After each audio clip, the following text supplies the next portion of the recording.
మాజీ మంత్రి పేర్ని నాని ఏకంగా దేవుడికే శఠగోపం పెట్టారు. మచిలీపట్నంలోని శ్రీ రంగనాయక స్వామి దేవస్థానం భూముల ఆక్రమణకు పాల్పడ్డారాయన. స్వామివారి పేరుతో 5.33 ఎకరాల భూమి ఉంది. అయితే ఆలయానికి భారీగా ఆదాయం వస్తున్నప్పటికీ 2007లో సదరు భూములకు వేలం నిర్వహించారు. గజం 8,000గా మార్కెట్ ధర ఉండగా వేలంలో పాల్గొన్న వారిని బెదిరించి 1,000 రూపాయలకు దక్కించుకున్నారు. ఈ వ్యవహారంపై రంగనాయక స్వామి దేవస్థానం పాలకవర్గం సభ్యులు కలెక్టర్కు ఫిర్యాదు చేశారు. పేర్ని నానిపై చర్యలు తీసుకోవాలని కోరారు. ఇక పథకం ప్రకారమే ఆలయ భూములను పేర్ని నాని దోచుకున్నాడని టీడీపీ నేత దిలీప్ ఆరోపించారు. 2004లో ఎమ్మెల్యేగా ఎన్నికైన నాటి నుంచే ఆలయ భూములపై కన్నేశాడని, సమగ్ర విచారణ జరపాలని డిమాండ్ చేశారు.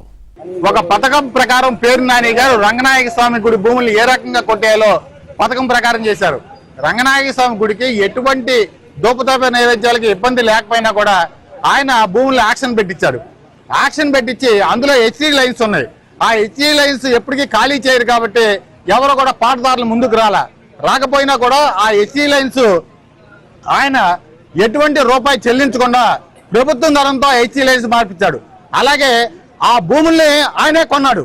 దానికి నిదర్శనం ఆయన కుటుంబ సభ్యులతో భూమి 27/2023 డాక్యుమెంట్ నెంబర్ తో ఆయన పేర్ని వెంకటరామయ్య గారి భార్య జయసుధ గారి పేరు మీద రంగనాయక స్వామి భూములు కొన్నాడు.